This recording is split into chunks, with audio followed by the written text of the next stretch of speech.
l'obbligo di seguire una prima applicazione perché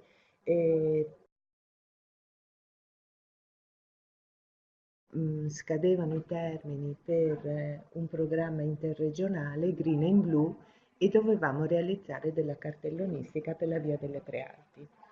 Quindi ho capito come può funzionare il manuale, nel senso positivo di dare delle linee guida, ma anche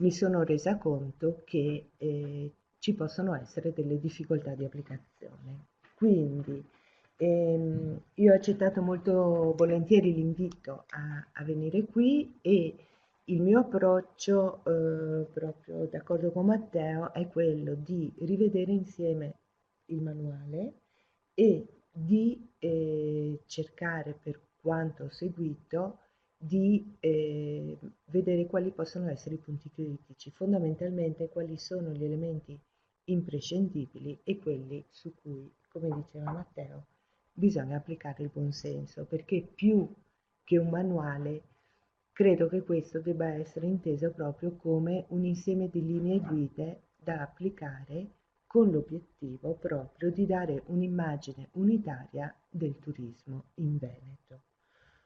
Una piccola precisazione che vi faccio è che credo che non sia interessante né utile fare la storia delle delibere che hanno cercato di regolamentare questo settore. Quello che sì vi dico è che dalla precedente manuale a questo c'è stato un salto fondamentalmente perché il primo manuale era fondamentalmente dedicato al cicloturismo, alla promozione degli itinerari e delle escursioni per il cicloturismo. Adesso questo manuale riguarda tutta la parte turistica, che sia cicloturismo, escursionismo e turismo equestre, e questo ha voluto dire perché gli ambienti, per esempio, in cui porre la segnaletica tra un percorso cicloturistico e uno di turismo equestre erano fondamentalmente diversi. Quindi, per dire, anche solo le dimensioni dei cartelli e delle frecce sono state variate. E una cosa che sempre come approccio iniziale vi vorrei dire è che appunto come tutte le cose ci saranno delle modifiche, cioè noi abbiamo anche previsto nel decreto che se ci sono delle modifiche in fase di applicazione possono essere approvate, quindi forse questo è uno dei primi momenti in cui tante enti pubblici, tante amministrazioni lo provano, quindi siamo in fase di test, no? Quindi io credo e volentieri vi rispondo, cerco di raccontarvi un po' come è fatto questo manuale e cerco di rispondere sugli aspetti più operativi.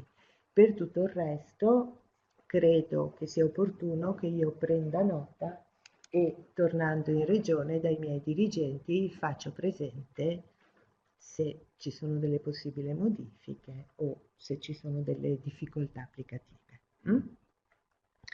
E quindi la prima elemento su cui vorrei soffermarci sono praticamente i due punti chiave della delibera dell'ottobre 2017 che in teoria approva il manuale che poi viene modificato con il decreto. Però questo è importante.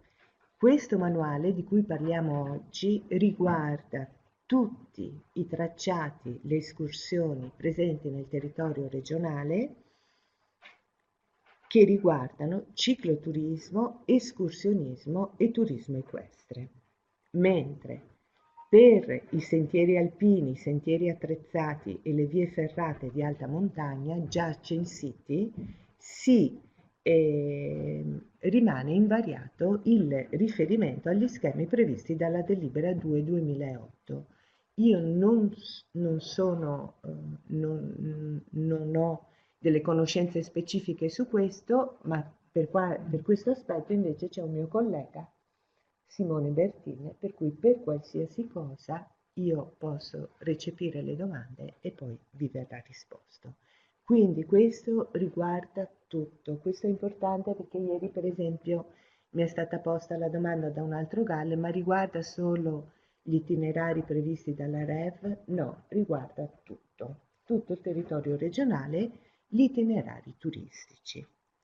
Il secondo elemento che mi sembra importante di questa delibera è che appunto noi come regione, ma anche tutti gli enti pubblici, i GAL, il partenariato, tutti coloro che hanno a che fare con la promozione dei sentieri turistici devono rispettare questo manuale. Manuale che è stato quindi approvato, diciamo, in modo definitivo con questo decreto, il decreto 42 del 7 marzo 2018.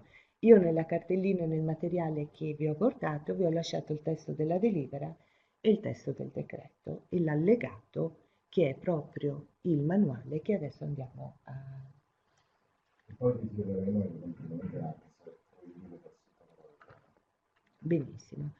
Quindi entriamo nel dettaglio del manuale. Allora si parla di segnaletica per cicloturismo, escursionismo e turismo equestre. L'indice è organizzato in questo modo. Allora c'è una prima parte che è legata all'uso dei pittogrammi.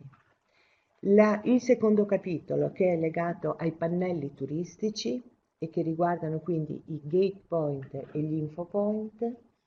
Il terzo capitolo che è legato alla segnaletica, frecce e indicatori turistici, e il quarto capitolo che riguarda la segnaletica stradale urbana ed extraurbana. Quindi, innanzitutto i pittogrammi. E noi abbiamo pensato a 4 pittogrammi per individuare, diciamo, la fruizione del percorso. Quindi il pittogramma slow bike e mountain bike per i percorsi cicloescursionistici, il pittogramma per il trekking e il pittogramma per il turismo a cavallo. Quindi questi, cominciando, diciamo, questi sì, sono elementi imprescindibili. E che possono essere utilizzati singoli o nella versione pluriutenza utilizzandone 2 o 3. Poi è stato individuato la sigla e il numero del percorso. Allora la sigla è I, M, T e C, individua, diciamo, escursionismo. Per quanto riguarda la slow bike abbiamo la differenziazione tra escursione che è di un giorno e l'itinerario che è di più giorni, M specifico per la mountain bike, T di trekking e C di percorso a cavallo. E poi c'è un numero. Su questo lo vediamo, ma in particolare, già ve lo anticipo, sigla e numero vengono decisi, diciamo, vengono autorizzati dalla regione. Fino ad oggi sono state autorizzate 7 abbiamo 7 escursioni, quindi abbiamo i percorsi che hanno già E1, E2, E3, E4, E5, E6 e 7. Erano 4 fino a poco tempo fa e adesso è stata approvata l'ultimo itinerario che è la Treviso-Stiglia. Quindi abbiamo da I1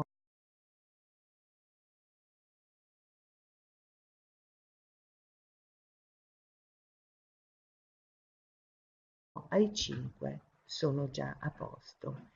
M e T non sono ancora stati attribuiti.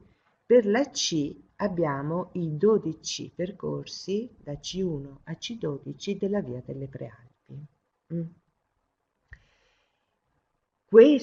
La sigla e il numero vengono attribuiti a percorsi itinerari che vengono riconosciuti di elevata valenza turistica a livello regionale. Quindi, se nei vostri territori i vostri territori vengono attraversati da percorsi a cui la regione ha già attribuito un numero e una sigla, si usa quello.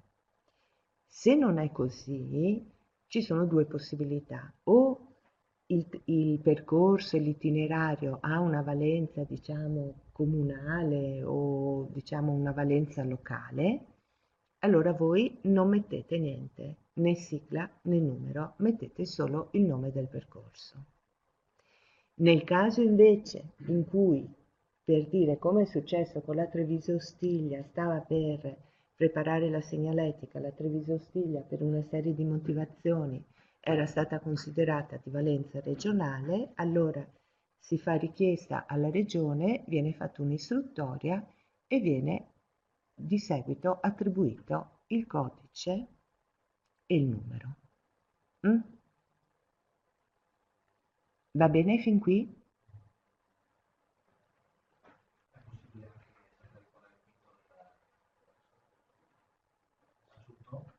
Il quinto della I è la Treviso Stiglia. Sono i soliti 4, esatto. Diciamo rispetto al 7 più 4, nell'ultimo anno sono stati solo approvati, è stato approvato la I5 per la Treviso Stiglia e i C1, C12 per la Via delle Prealpi. Ok? Questi sono i pittogrammi principali, quindi dal punto di vista dell'utilizzo sicuramente quelli che riguardano la tipologia di utenza sono da usare, lettere e numeri invece solo nel caso in cui si tratti di percorsi riconosciuti. Poi ci sono altri pittogrammi che sono stati previsti dal manuale. Questi pittogrammi, allora su uno vorrei soffermarmi perché riguarda gli uffici IAT, quindi quando si vuole inserire un'informazione riguardo agli uffici di informazione turistica, di inserire anche qui solo gli uffici IAT che sono riconosciuti dalla Regione Veneto. Per tutti gli altri abbiamo cercato in qualche modo, il grafico ha rielaborato dei pittogrammi che sono già previsti fondamentalmente nel manuale del codice della strada, cercando di adattarli alle condizioni più variabili possibili. Ma riguardano fondamentalmente, la prima riga riguarda, abbiamo pensato, dove dormire, dove mangiare, il modo in cui arrivare, quindi il ferry o la possibilità di arrivare con bus bici, e poi dal mare alla montagna le diverse, diciamo, altitudini e poi tutti i diversi servizi turistici che possono essere offerti. In particolare abbiamo inserito gli ultimi 3 che riguardano un po' i servizi. No, allora il terzultimo è curiosità perché cercavamo di trovare una modalità per far vedere delle peculiarità del territorio e abbiamo pensato a questo della curiosità.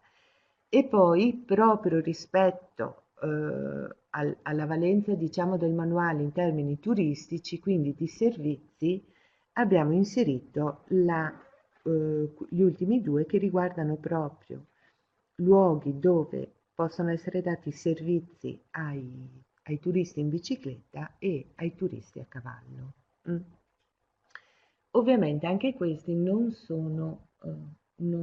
contemplano tutte le possibilità e le richieste, quindi nella libreria, perché forse io spero che voi già lo sappiate, ma c'è nell'area nell'area operatori del portale turistico del Veneto www.veneto.eu è pubblicato il manuale e sono pubblicati i manuali grafici, quindi direttamente su cui si può lavorare direttamente.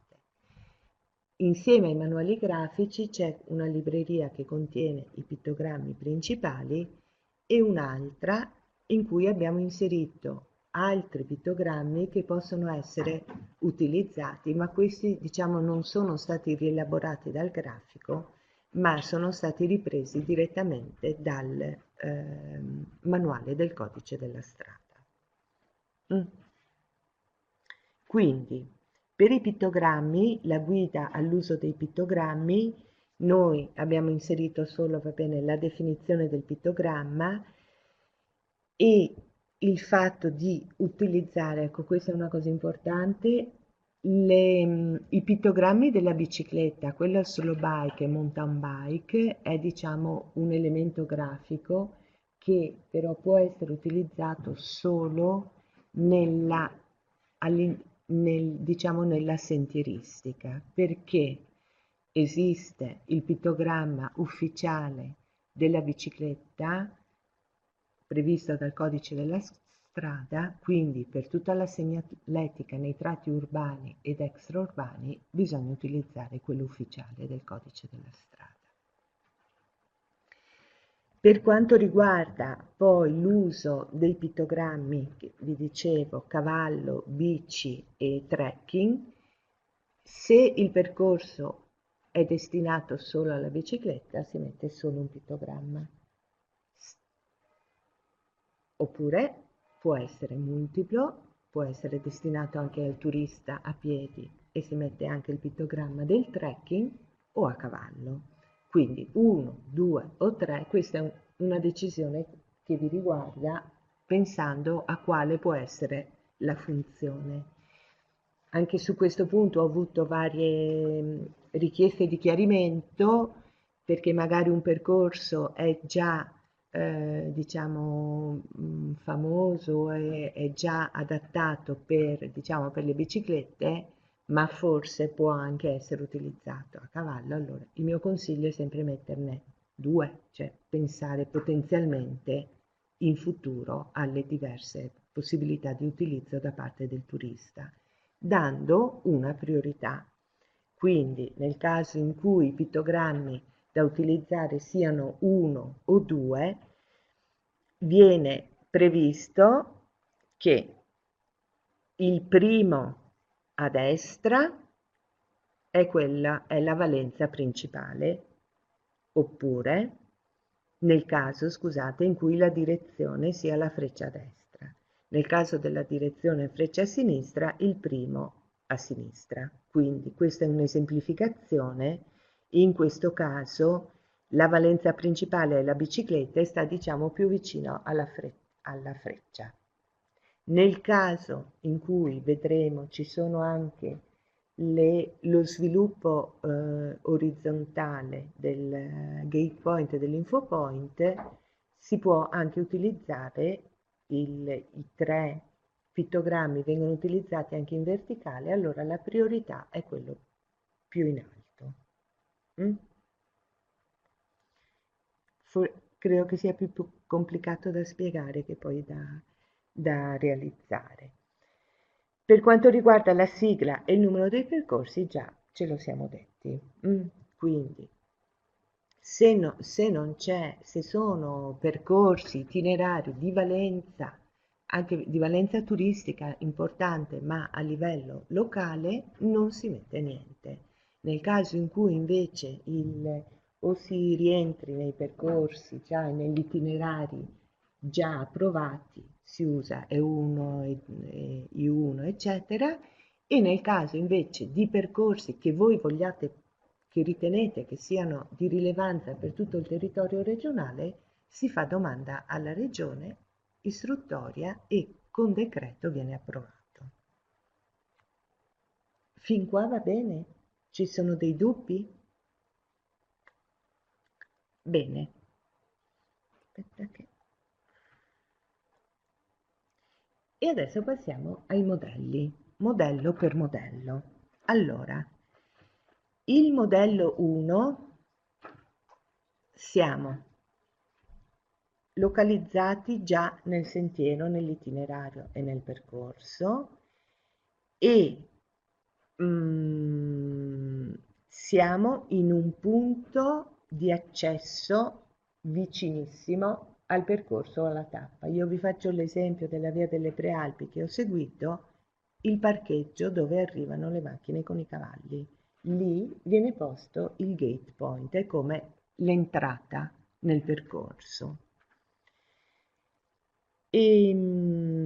Abbiamo fatto alcune esemplificazioni. Allora, questo è il rendering visuale e abbiamo fatto il manuale riporta alcune esemplificazioni del modello, sia come lo vedete, sia con lo sviluppo verticale che con lo sviluppo orizzontale.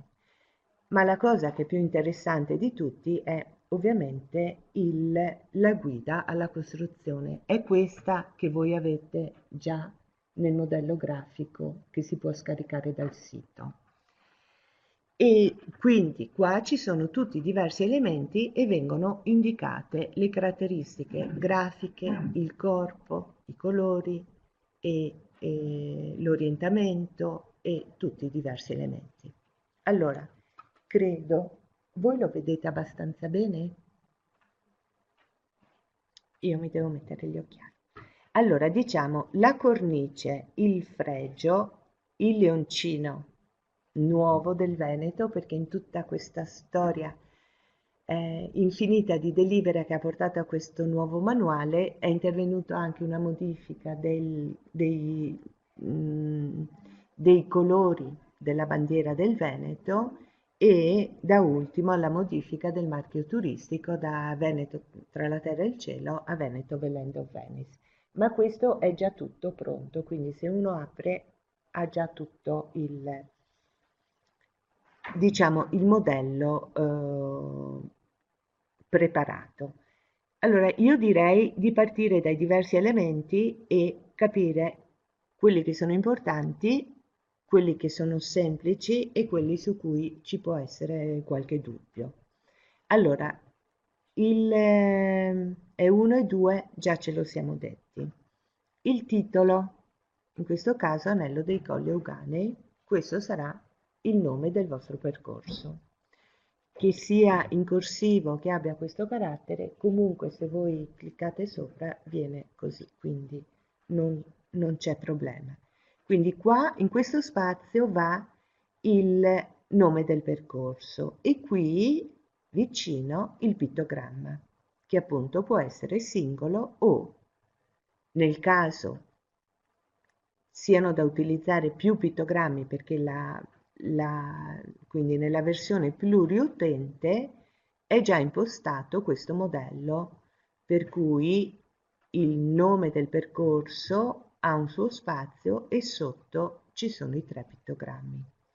Allora, una cosa importante intanto, le dimensioni di questo gate point sono, cioè si può pensare a 2 dimensioni diverse. Quello uno più grande, quindi da 100 per 150, oppure ridotto 70%.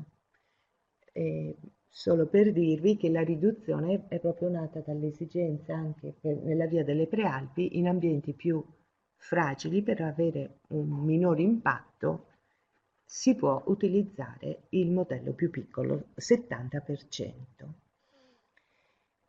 Vicino alla sigla del percorso c'è diciamo, una descrizione molto sintetica del percorso e la lunghezza in chilometri. Questi, diciamo, sono elementi comuni e da inserire. All'interno viene inserita la mappa del percorso, dove la cosa importante sarebbe inserire il luogo, il puntino, questo rosso circondato di arancione con la freccina, per dire voi siete qui, quindi il percorso comincia da qui. E inserire le diverse tappe con i chilometri e qua aggiungere tutti i pittogrammi che abbiamo visto prima per segnalare le emergenze, le bellezze del territorio. Anche qui ovviamente non c'è niente di obbligatorio, ma se noi pensiamo di dare, cioè l'obiettivo è proprio quello di illustrare al turista che arriva in un punto solo qual è tutto il percorso che si presenta davanti e quali sono le tappe, quindi sia informazioni diciamo tecniche pratiche per sapere quanto ci mette, quanti chilometri sono per fare un tratto e anche per dirgli guarda che se vai di là poi ti puoi vedere tutte, il parco, il castello, la chiesa, eccetera. E quindi poi, relativamente ai pittogrammi che si utilizzano, viene inserita una leggenda per spiegarli. L'orientamento della leggenda e del profilo altimetrico sono liberi, perché un percorso può avere uno sviluppo, insomma, dove si trova posto nella cartina viene inserito, non è obbligatorio metterlo qui e qui. La leggenda può essere sviluppata anche in orizzontale, quindi queste sono questioni puramente grafiche. E una cosa che mi è stata chiesta spesso in questo periodo da altri gale è obbligatorio mettere il profilo altimetrico? E non è obbligatorio, nel senso, sicuramente ci sono, cioè per dire tratti, noi abbiamo l'anello della donzella, è piattissimo, non l'abbiamo messo. E è sicuramente un'informazione utile al turista, quindi se si è in possesso del profilo altimetrico è bene inserirlo, ma se non lo si mette non succede niente, non ci sono limiti da questo punto di vista. E vabbè, c'è l'orientamento nord-sud, la distanza in chilometri, e, elementi particolari qui, credo poi si tratti solo adesso di vedere la parte bassa, diciamo, del modello, dove è già inserito il marchio Velend of Venice. Sono stati previsti 3 loghi, massimo altri 3 loghi istituzionali. Ma per esempio nel GAL Baldo Lessinia c'è un percorso che riguarda 4 comuni, è ovvio che metteranno 4 loghi. Quindi devo dire che nel confronto che io ho avuto per mesi con questo grafico, è stato molto interessante perché lui ovviamente è un grafico, quindi cercava di rendere tutti gli elementi leggibili, gradevoli alla vista, eccetera. Dopo le esigenze invece istituzionali, amministrative possono essere diverse, quindi qua sì ve lo dico tranquillamente, nel manuale è scritto massimo 3 loghi, ma è per non mettere tutto il mondo, ma se ci sono dei partner istituzionali si inseriscono tutti tutti gli enti interessati. Come qui c'è il QR code.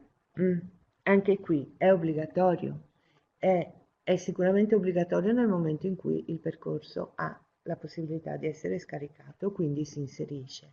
Questo è il primo elemento.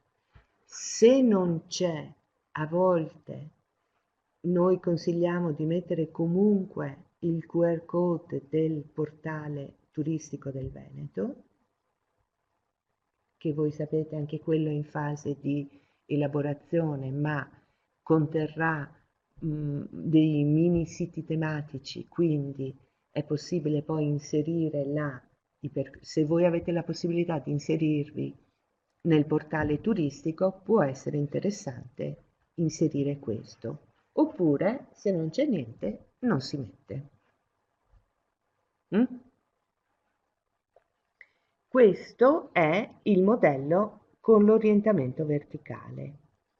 Allo stesso modo, esattamente allo stesso modo, ma ovviamente è stato cambiato graficamente, c'è la guida alla costruzione per l'orientamento orizzontale. Quindi voi la prima scelta da fare è lo facciamo verticale, lo facciamo orizzontale e prendere il modello di riferimento con gli stessi, assolutamente con tutti gli stessi elementi.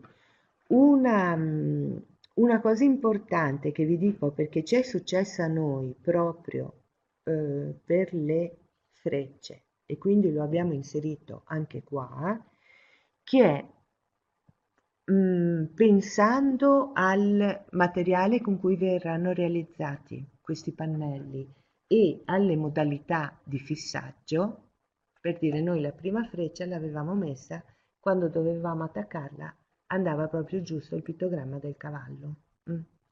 Quindi è possibile fare dei lievi spostamenti laterali pensando, cioè in funzione del tipo di fissaggio e della modalità di fissaggio.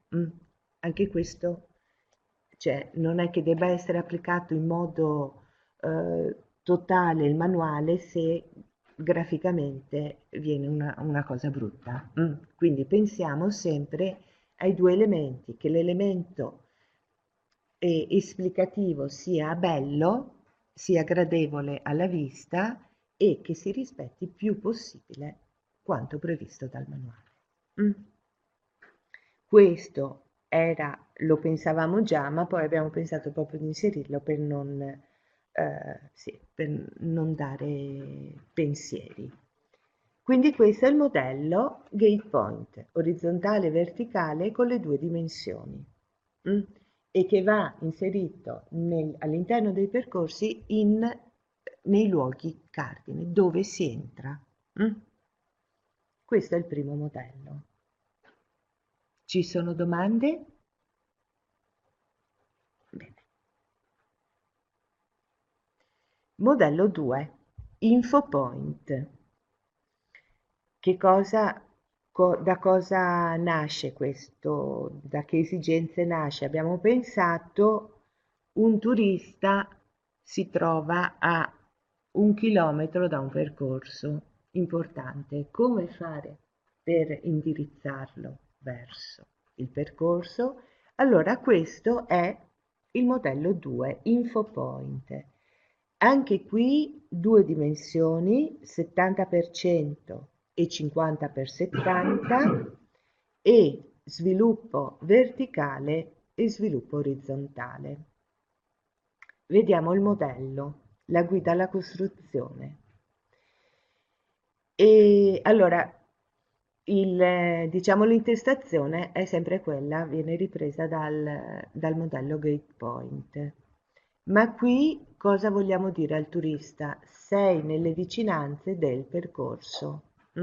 Quindi l'elemento grafico più importante è quello centrale, è il nome del percorso, in questo caso anche con la EI1, la freccia e la distanza. Quindi questo per dire nel percorso, nella via delle Prealpi è stato messo in prossimità delle Malghe. Un turista arriva nella Malga e a mezzo chilometro comincia il percorso. Quindi l'idea è, questo è stato fatto anche nelle diverse lingue, ti trovi in prossimità del percorso, sei vicino al percorso e se vai a destra o a sinistra e la distanza è mezzo chilometro. Il caso pratico che noi abbiamo avuto proprio per la via delle Prealpi, che ovviamente avevamo una gara, dovevano essere realizzati i pannelli e non si sapeva ancora bene dove venivano localizzati, qua non riuscivamo a mettere né la freccia né la distanza in chilometri.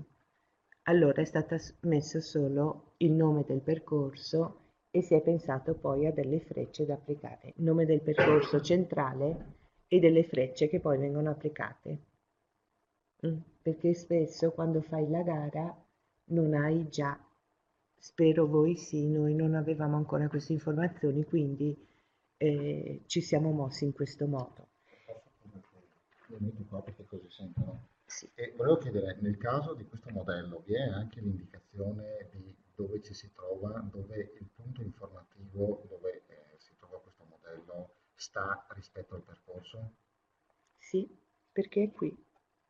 Cioè è un'informazione che fa parte del... Ok. Sì, nella cartina, allora, nella cartina, a dir la verità, Matteo, qua noi mettiamo in rosso il punto in cui, cioè, siamo distanti mezzo chilometro da dove?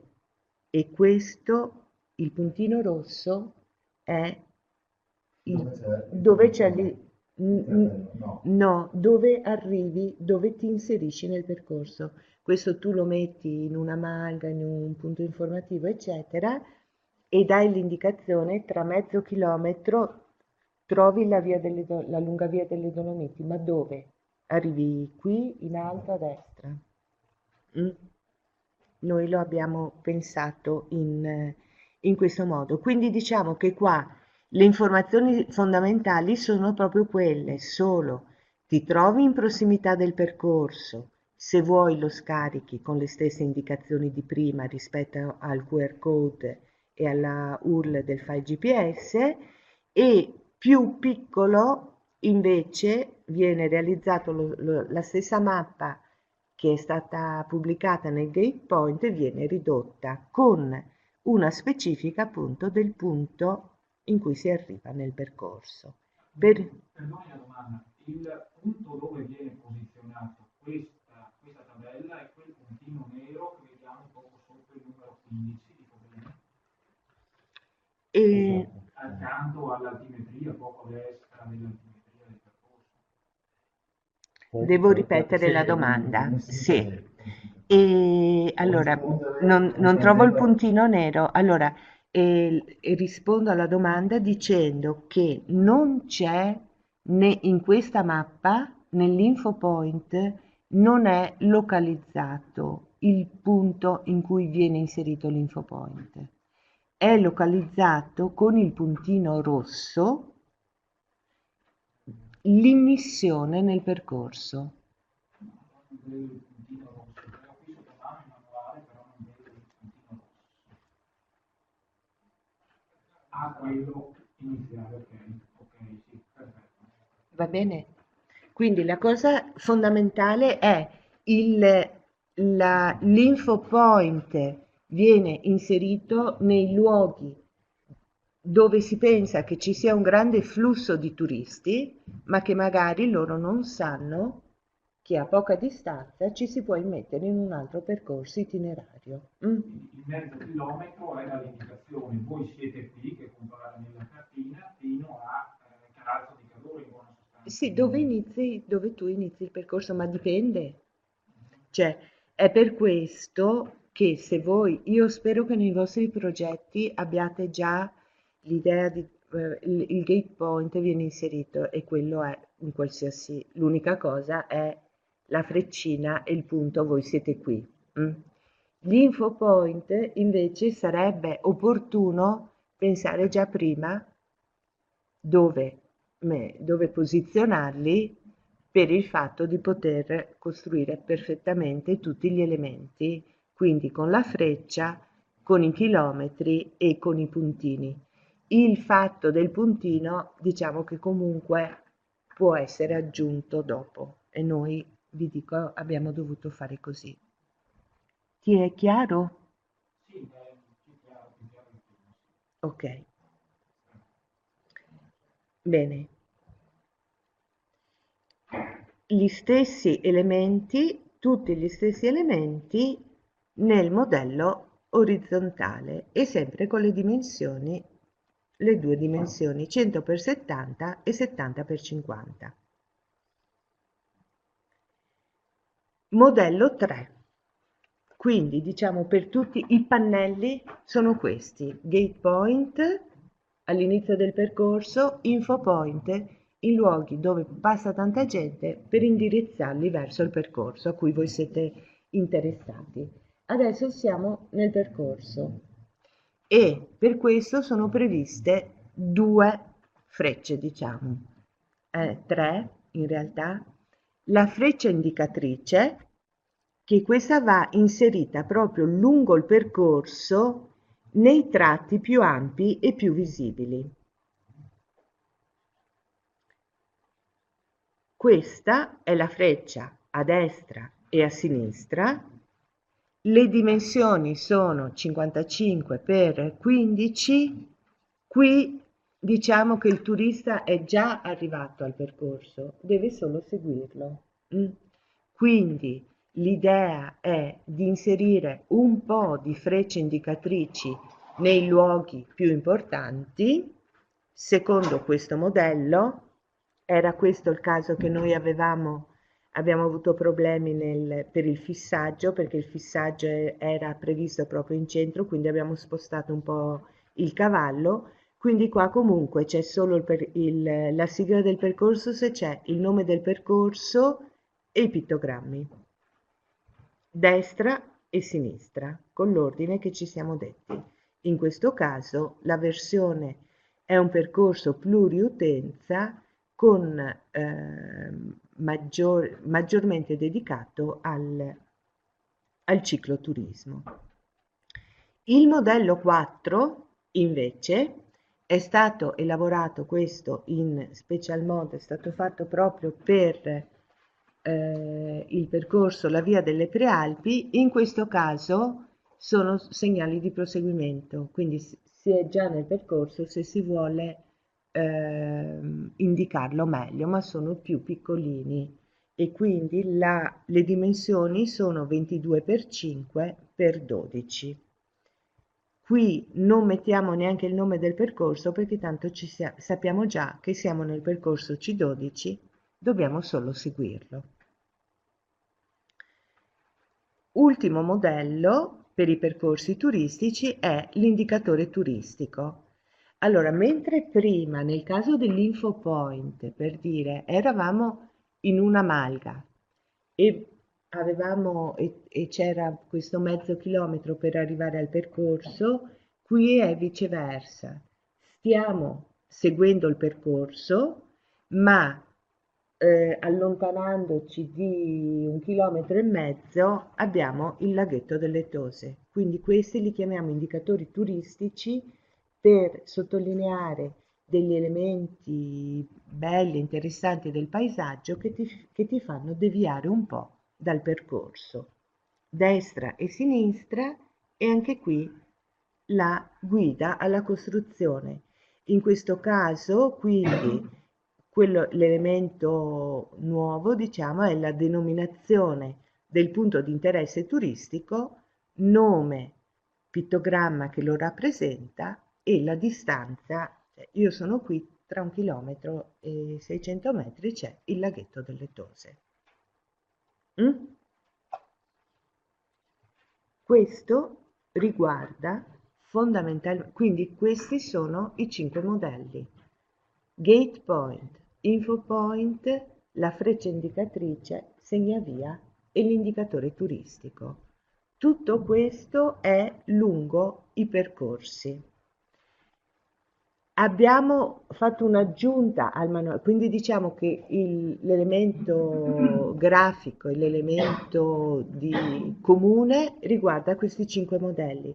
Abbiamo fatto un appendice, che è proprio solo un appendice, che riguarda la segnaletica stradale urbana ed extraurbana, perché lì nessuno può intervenire, è normata dal codice della strada, ma l'abbiamo come riassunta, dando indicazioni anche degli articoli del codice della strada da seguire. Quindi il modello 6 e il modello 7 sono dei segnali di direzione, il modello 6 per le strade extraurbane e il modello 7 per le strade urbane. E qui quindi siamo sulla strada e vogliamo indicare che a 2 km c'è una ciclovia, a 12 km c'è il girasile.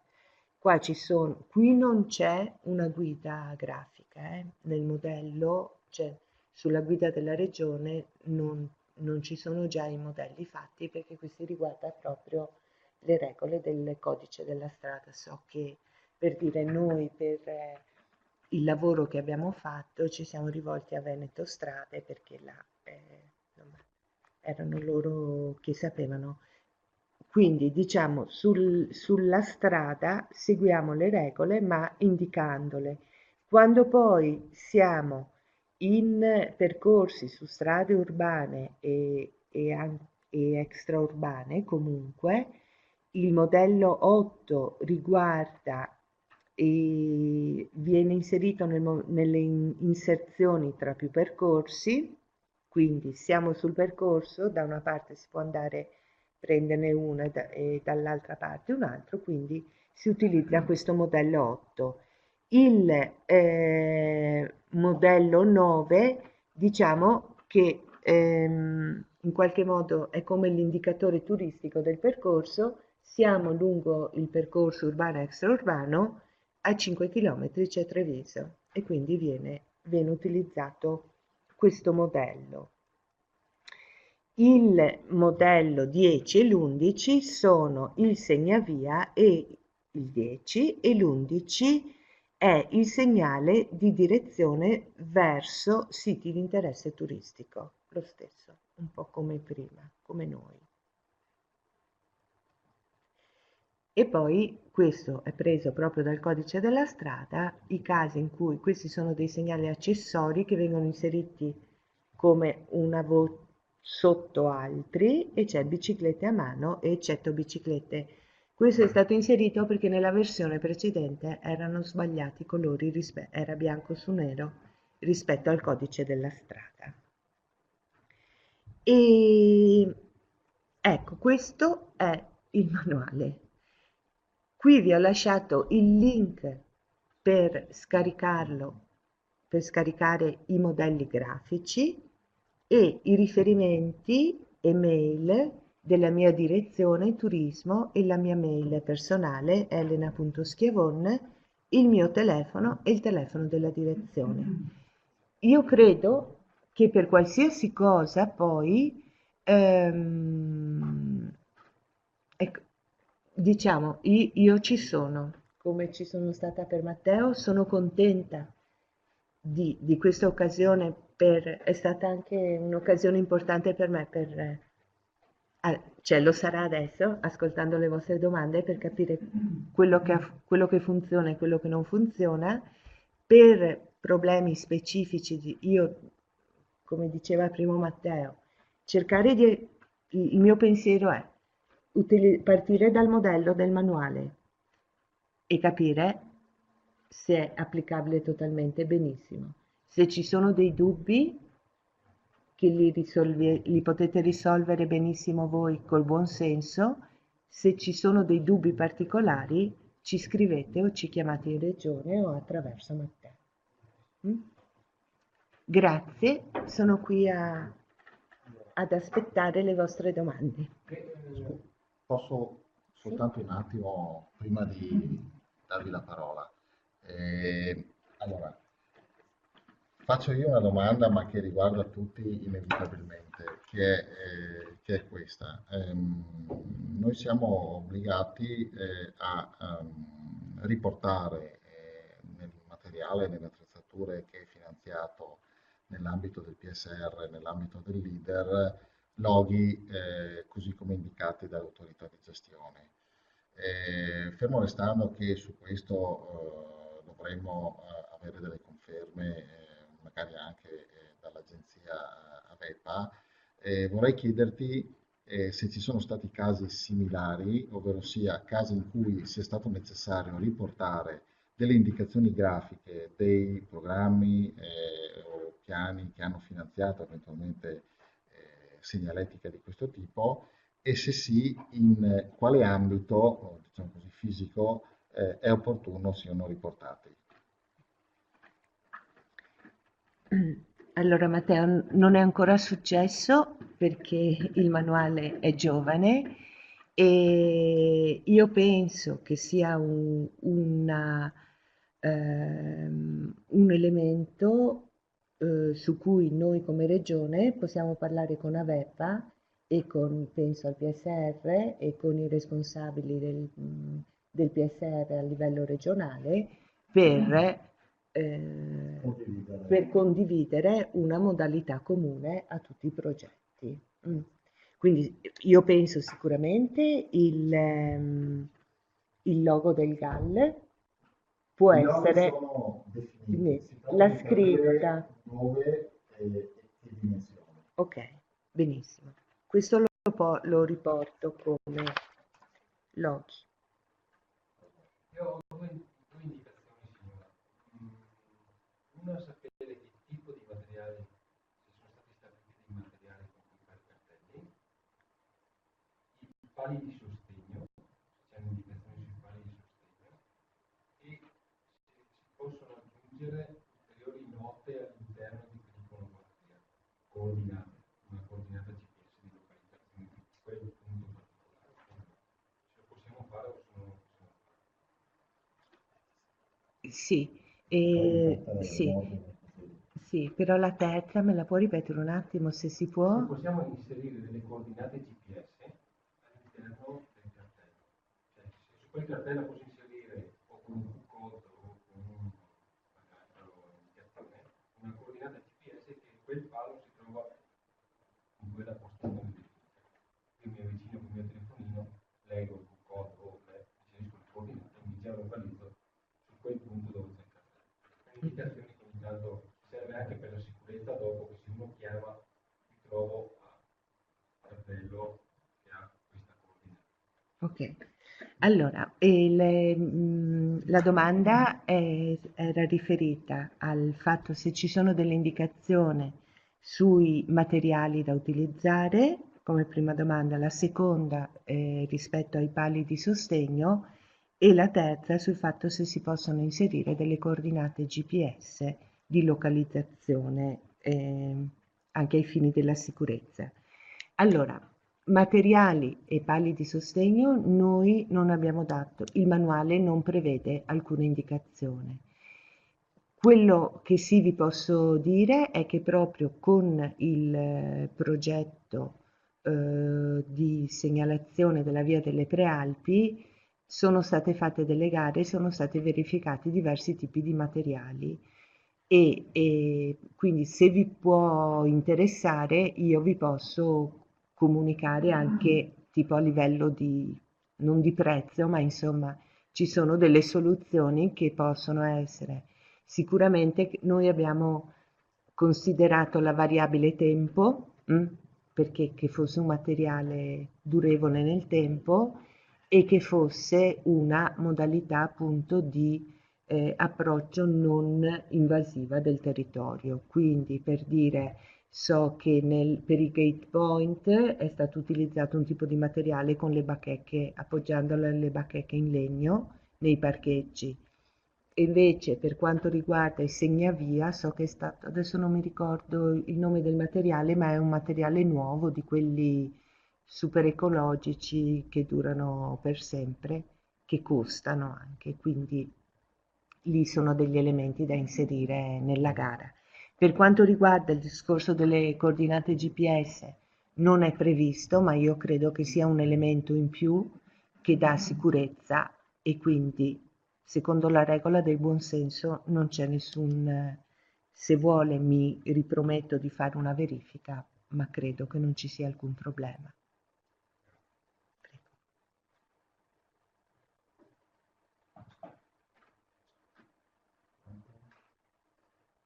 Faccio io una domanda.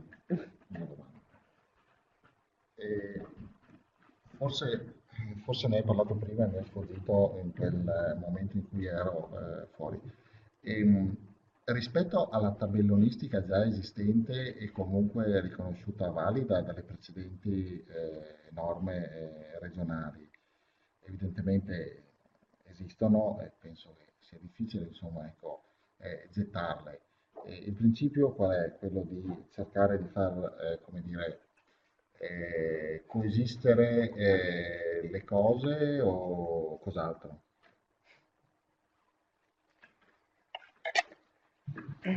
Bella domanda Matteo, perché è stata una delle, ovviamente, delle domande che ci siamo fatte anche noi, perché per diciamo per fare delle cose più belle, ma cambiando un colore o un logo, rischiamo di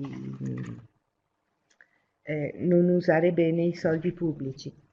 Questo caso comunque è previsto nel punto 8 della delibera, che ve lo leggo perché così sono tranquilla. Il punto 8 della delibera stabilisce che l'attività di rimozione e sostituzione nel territorio regionale di segnaletica non conforme a questi modelli dovrà essere attuata dai soggetti gestori in modo progressivo, partendo in ordine di priorità primo da quelli vetusti e completamente difformi da quelli adottati con il nuovo manuale. Poi quelli che risultano ad oggi deteriorati, ammalorati o non più identificabili nei segnali direzionali, e poi quelli realizzati conformemente alle precedenti delibere, quindi anche se ancora integri, ma parzialmente difformi da quelli del manuale,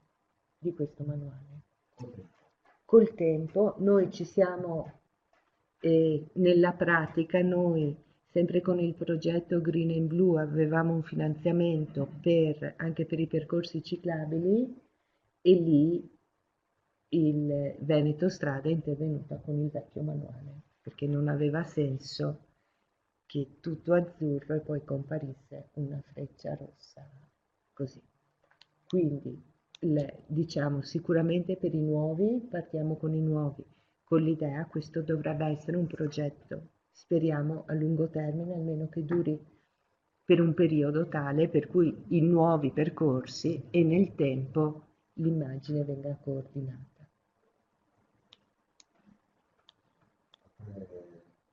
Domande, fermo restando la disponibilità che hai dato e interventi che ti rinvieremo appunto insieme al Zai. No. Mi viene in mente, noi stiamo realizzando delle piste ciclabili, ma in realtà è una sola, quella della sinistra Piave, oltre le altre fino a Ventiaia, il confine della Valle del Luna. Anche se sono tre stagi in realtà, no? Però il percorso è unico.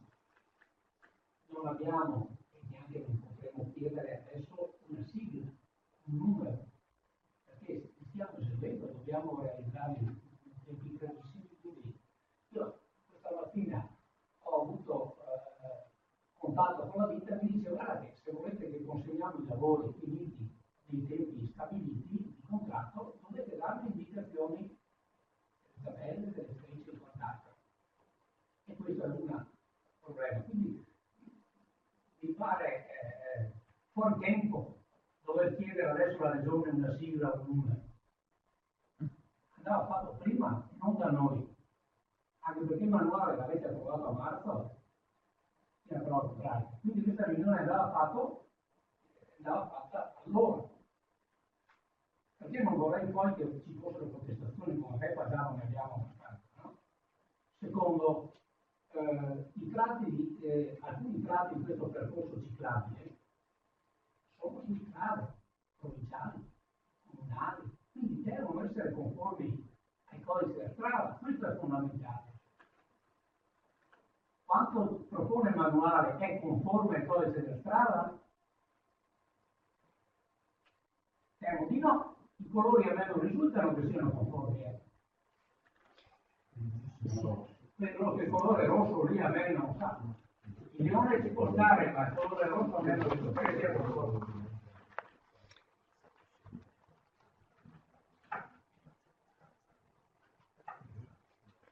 Il percorso.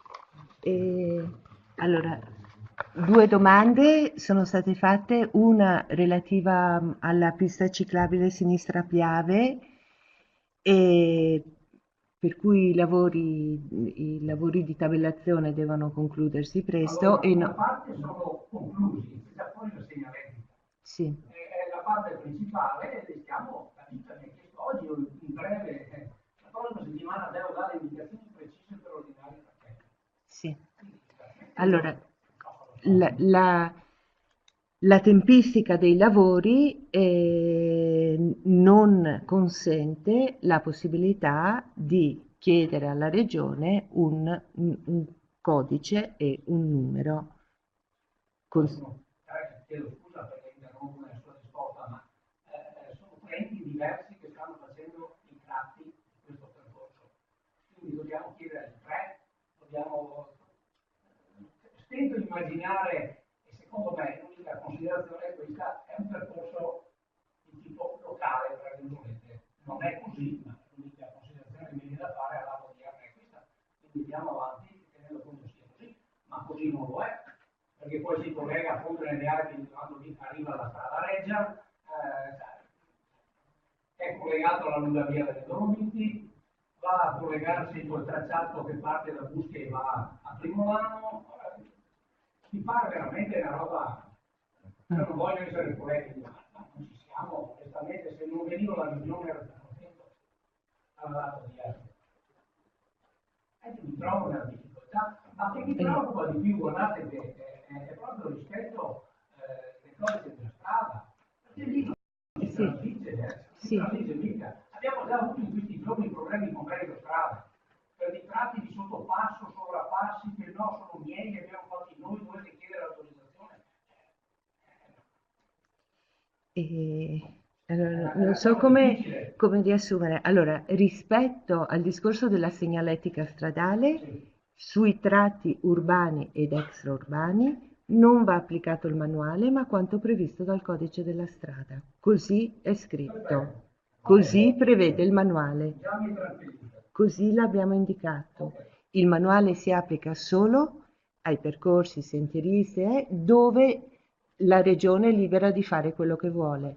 Sulle strade rispettiamo il codice della strada, questo è sicuro.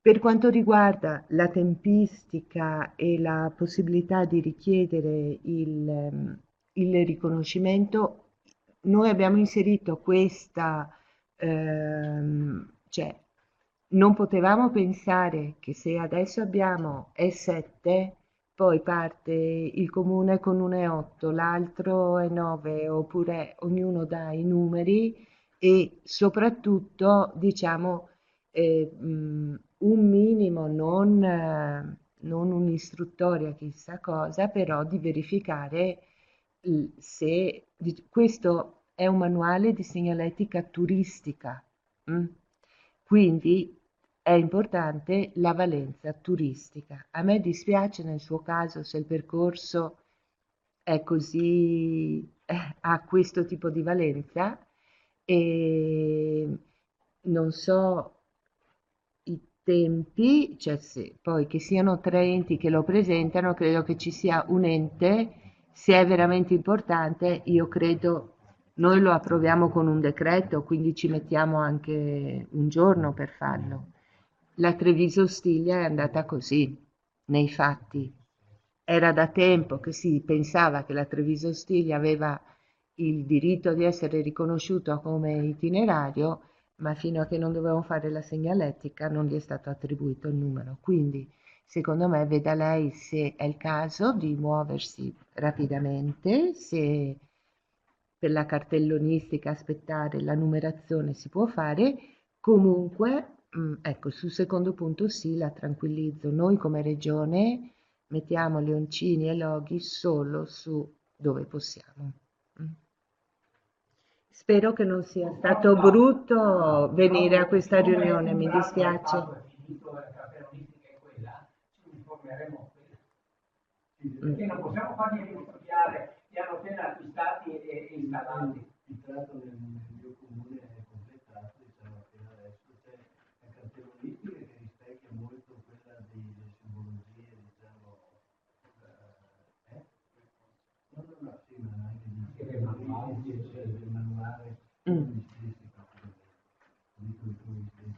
l'altra architettura segnaletica nuova che indica la velocità di iniziare, presumo che le altre due tratti siano uguali, solo perché si potevano, questo il nostro tratto finale ha avuto una tempistica un po' più veloce, ma gli altri tratti.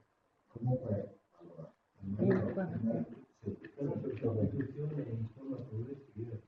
allora, In merito alla informazione su questa normativa, noi ad aprile abbiamo fatto un incontro, era presente Avepa per dare delle informazioni di un tipo e noi ne abbiamo date quelle in merito alla approvazione di questo decreto e di questa DGR. L'abbiamo data in un incontro pubblico con tutti quanti voi e poi l'abbiamo anche fornita e inviata. Quindi sull'aspetto dell'informazione abbiamo cercato di fare il meglio possibile. Si può fare di meglio, però abbiamo cercato di seguire al massimo l'evoluzione, dando a voi, come dire, lo stimolo poi per cercare di dare l'informazione e di recepire ulteriori informazioni. Appena c'è stata la possibilità di avere anche un riscontro, diciamo così, più articolato, che la stessa Schiavon dice essere il primo in Regione Veneto, l'abbiamo fatto, penso che insomma ci siamo dati da fare. Poi che ci siano delle criticità, cerchiamo di risolverle insieme. Daronc sicuramente è una situazione molto articolata, con molti tratti, diciamo così, no? Però è anche vero che, diciamocelo, c'è la fortuna di avere un referente tecnico che insomma ha come dire, ha un riferimento unitario che potrebbe sicuramente aiutare, non dico risolvere al 100%, aiutare la circostanza in merito all'unitarietà, no? Sull'utilizzo di questa simbologia, di questa cartellonistica. Quindi ecco, io penso che questa sia un po' la realtà, una realtà sulla quale bisogna lavorare sicuramente, che ci sono degli elementi di difficoltà, ma alcuni di questi secondo me sono risolvibili con l'impegno. Ecco. Non tutti magari, ma alcuni sì. Quindi io la vedrei così, nel senso non facile, ma nemmeno impossibile, insomma, almeno per alcuni tratti. Sulla questione della numerazione, oggettivamente vorrei chiederti, perché, ripeto, forse l'ho perso in quel frangente in cui sono uscito, se è assolutamente necessario avere questo codice alfanumerico o se invece si può in qualche modo prescindere.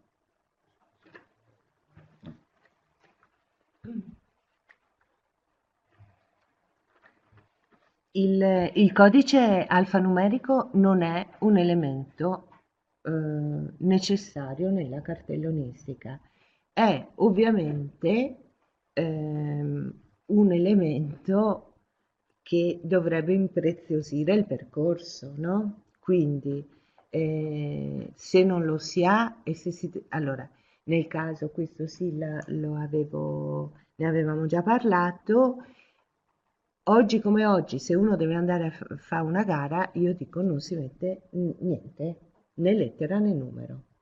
Se si avesse la possibilità di aspettare un po' di tempo e si ritenesse il percorso Sinistra Piave di valenza turistica regionale, si presenta, si parla con Stefan, si parla con il dottor Sisto in regione e viene valutata la valenza turistica del percorso e in un attimo gli viene data lettera e numero.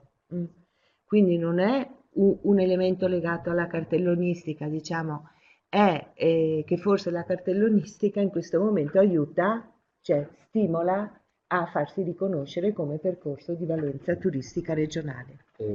Sì, a tal proposito, in riferimento magari a degli interventi più importanti e che hanno anche una lunghezza, diciamo così, piuttosto rilevante per il territorio, mi impegno insieme a te, insomma, con i tuoi colleghi, a verificare in tempi rapidissimi la possibilità di ottenere questi codici, se siete d'accordo.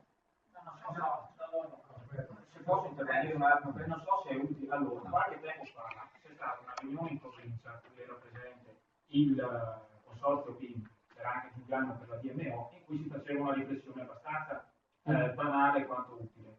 Cioè facciamo un censimento di tutti i tratti di pista ciclabile esistenti, più quelli in fieri, perché bisogna dare una numerazione coordinata.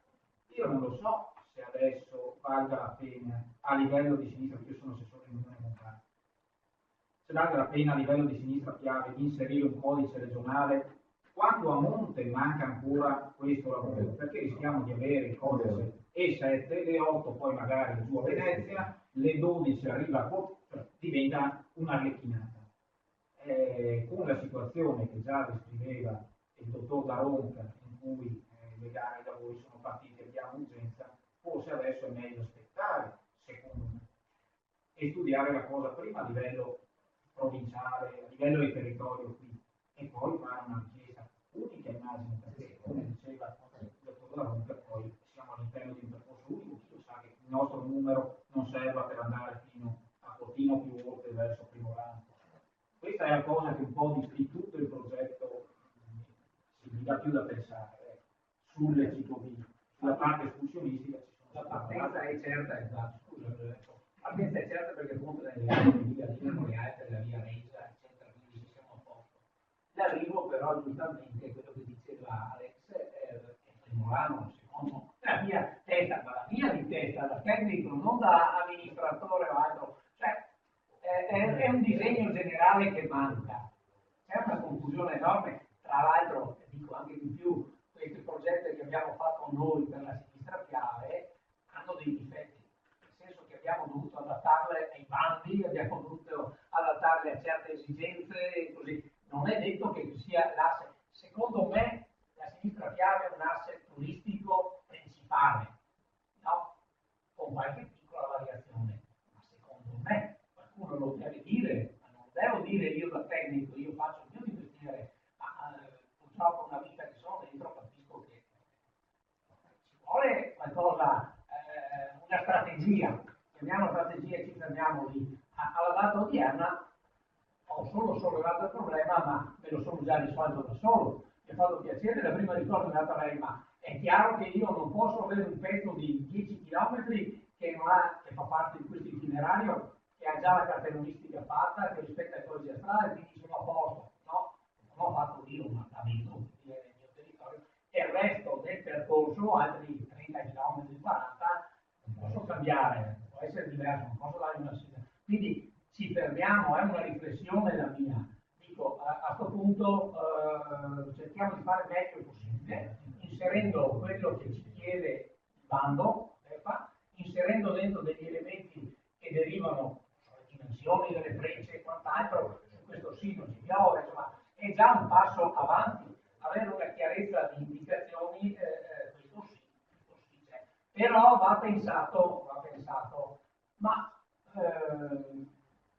non voglio essere polemico, se io faccio il tecnico e non è vero, no, non è vero. Però guardate che è una vita che stiamo buttando dentro soldi sulle ciclabili. La regione in primis non ha mai fatto, ha fatto due assi principali che poi non entro neanche nel merito, Venezia-Monaco, poi ha approvato la Claudia Augusta Alpinate con dei tracciati un po' strani e altro. Ma è lì che manca.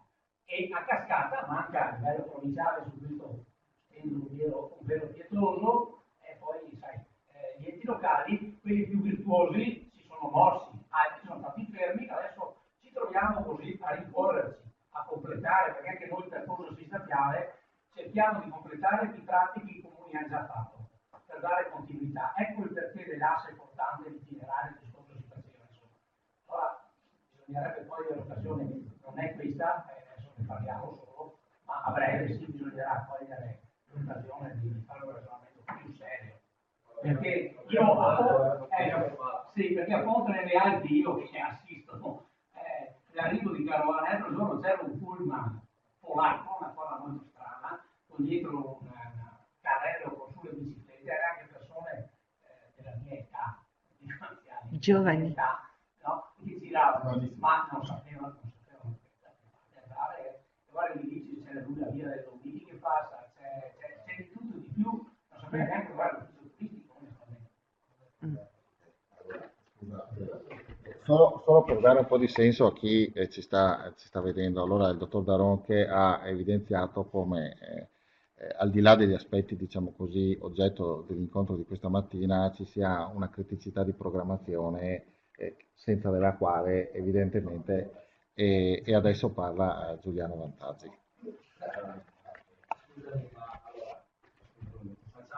Giuliano vuole venire qua che così non dobbiamo... E dopo c'è il signore. magari ti chiedo di dire cosa. Dipende, se è una domanda secca, no. Allora, sono d'accordo. Allora, innanzitutto facciamo un ponte tra le due situazioni, Unioni Montane e provincia. Giuliano Vantaggi, direttore della DMO Dolomiti di Belluno. Allora, ha ragione sul fatto di intanto andare avanti con la cartellonistica che loro hanno fatto, perché oggi la situazione è in continuo divenire, ma oggi è in divenire con una vision e noi con la regione abbiamo parlato a lungo, abbiamo fatto la mappatura ciclabili, ieri è finita, di inserire 3 ciclabili internazionali nella provincia di Belluno. Il problema reale è che in questo momento nel portale della regione sono inserite la lunga via dei Dolomiti, che così com'è potrebbe anche rimanere, ma in questo momento intercetta più o meno il 10% dei turisti, perché l'altro 90% arriva perché è la Monaco Venezia, non perché è la lunga via dei Dolomiti, perché la lunga via dei Dolomiti è un concetto che parte da circa 15 anni fa. Nel frattempo il cicloturismo evolve anche la e-bike e oggi bisogna essere molto attenti. Quindi per quanto riguarda la lunga via dei Dolomiti posso essere d'accordo sulla cartellonistica che venga cambiata come avete deciso col manuale, va bene perché serve a quel 10% di persone che pernottano in quel raggio della lunga via dei Dolomiti. C'è l'altro, invece la E, che è la Dolomiti Venezia. Quello sì invece è un concetto vecchio, che se per quanto riguarda la provincia di Belluno rispecchia praticamente fedelmente la Monaco Venezia, nella provincia di Treviso creereste della confusione notevole. Purtroppo il problema è che il turista che arriva da noi che poi si perde a Treviso di riflesso fa perdere anche l'investimento a noi perché stiamo investendo a livello di marketing come Monaco Venezia, se dopo dicono che è brutta perché magari si sono persi a Treviso ne paghiamo anche noi le conseguenze, quindi bisogna che la Dolomiti Venezia invece in quel caso là venga veramente ripresa e associata a quella che oggi è la Monaco Venezia. La cosa più importante di tutte però, e qua sono d'accordo su chi progetta poi nel territorio le ciclabili, è che a tutto questo sia data una vision e questa invece è stata data. È stata data dicendo lavoriamo su questi 3 tracciati, lavoriamoci forte perché tutti i loro investimenti possano essere valorizzati, perché l'investimento di cui parlava Daronc viene valorizzato da quello che è oggi la ciclabile del Piave o che diventerà domani la ciclabile del Piave, che già alcuni giornalisti hanno fatto e hanno verificato che è straordinaria e ha delle cose da completare e giustamente gli enti si stanno impegnando a completarle. Questa è una cosa molto importante perché vi state impegnando veramente tutti a completarle. La Monaco Venezia oggi è già una realtà, il pullman di cui narrava prima Daronc è un pullman Monaco Venezia, è un pullman che oggi viene venduto in quasi tutta Europa e lui nel suo caso credo che abbia visto i polacchi, ma ci sono veramente vari tipi di etnie che la fanno.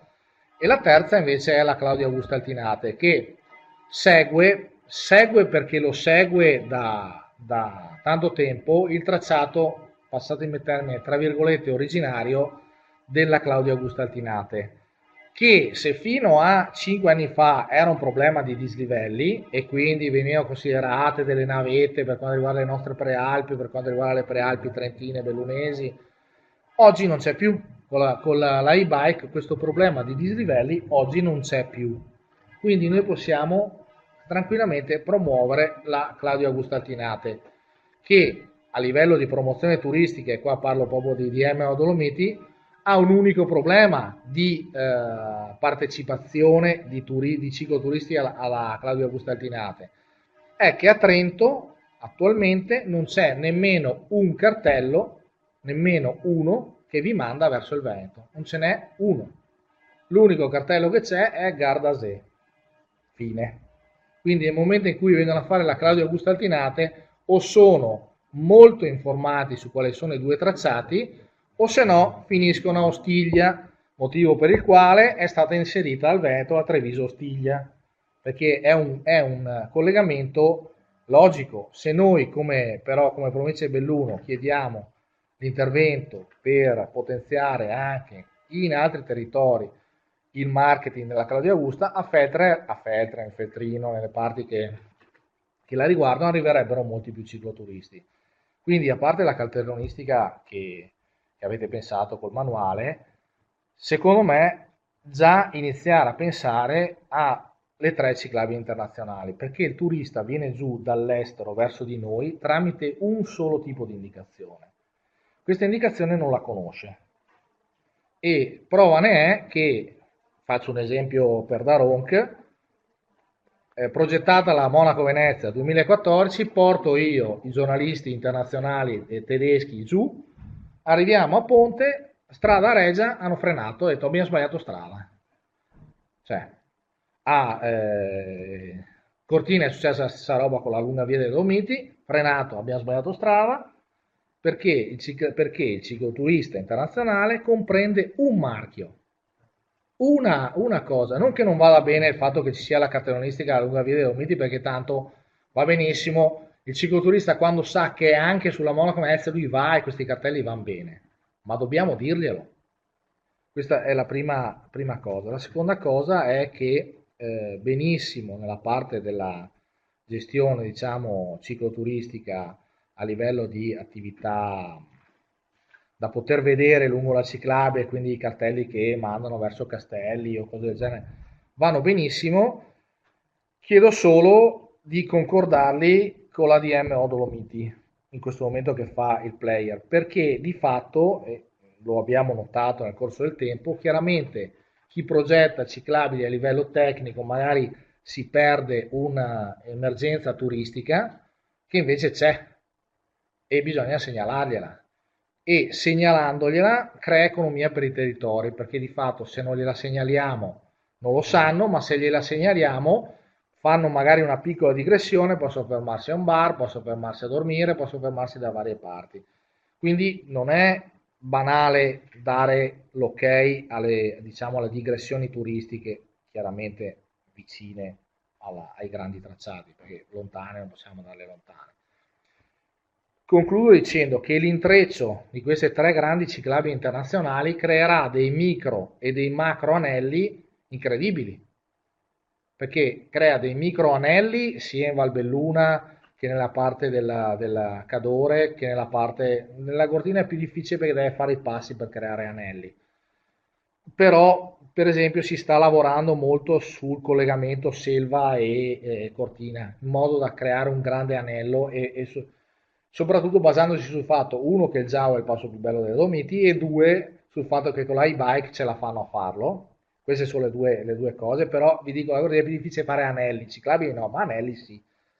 Invece ciclabili di livello grande, pensate che sarà un grande, unendo queste ciclabili qui, in Veneto, ci sarà un grande anello delle Prealpi, perché come voi fate il Piave da una parte, potete tornare sulla parte della Monaco Venezia, e quindi avete un mega grande anello e una persona potrà soggiornare tra Ponte nelle Alpi e Lentiai 2 giorni, perché di fatto lo farà, un giorno farà Ponte nelle Alpi, un giorno lo farà Lentiai, perché starà facendo un grande anello e questo sarà una possibilità di vendita, di incremento dei perottamenti delle vostre zone, incremento di economia e cose del genere. Quindi il grande progetto è finita ieri la mappatura con la Regione Veneto, una fatica di dimensioni epocali, ma se io vi dico il perché c'è stata questa fatica, allora spesse volte le informazioni arrivano in ritardissimo, questa è la verità, cioè anche per chi deve poi recepirle, e nel frattempo, dal primo PTCP che era 2009, sono cambiate moltissime cose.